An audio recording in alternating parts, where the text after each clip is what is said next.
La salle de théâtre Biti-Moron de l'INSAC a accueilli la conférence de lancement des journées de l'artisanat de la vallée du Bandama. Étaient présents M. Jean-Claude Kouassi, ministre-gouverneur du district autonome de la vallée du Bandama, ainsi que sa délégation, le directeur général de l'INSAC, professeur Siaka Ouattara, ainsi que plusieurs personnalités publiques, enseignants et étudiants de l'INSAC. Les journées de l'artisanat de la vallée du Bandama, initiées par le ministre-gouverneur, se dérouleront du vendredi 20 au samedi 21 décembre à la préfecture de la région de Baké et au hall d'exposition des arts de ce district.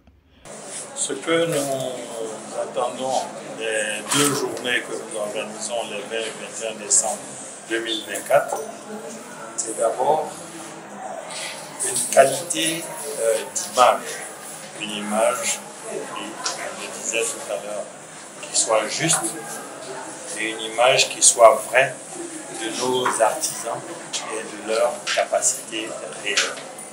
Ce que nous attendons également, c'est au-delà de cette image, et c'est pour cela que nous avons choisi une date proche des fêtes de fin d'année, la période qu'on appelle la période la trêve des confiseurs.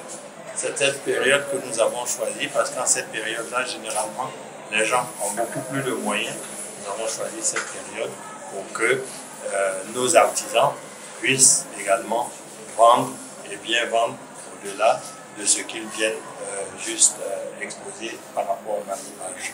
Ce que nous souhaitons également, c'est qu'à partir de la vente directe par rapport aux objets qui seront exposés, ils puissent bénéficier de commandes parce que nous allons avoir au cours des deux journées des séances B2B entre nos artisans et les acheteurs potentiels qui vont se présenter. Donc notre souhait, c'est qu'ils puissent avoir également un carnet de commandes qui leur permette d'envisager 2025 avec sérénité. Conçu comme une vitrine de l'excellence artisanale, cet événement a pour ambition de rassembler les artisans les plus talentueux et innovants des régions de Baké et du Hambol, tout en servant de plateforme d'échange et de découvertes culturelles et touristiques, a précisé le ministre. La cérémonie s'est conclue par des échanges enrichissants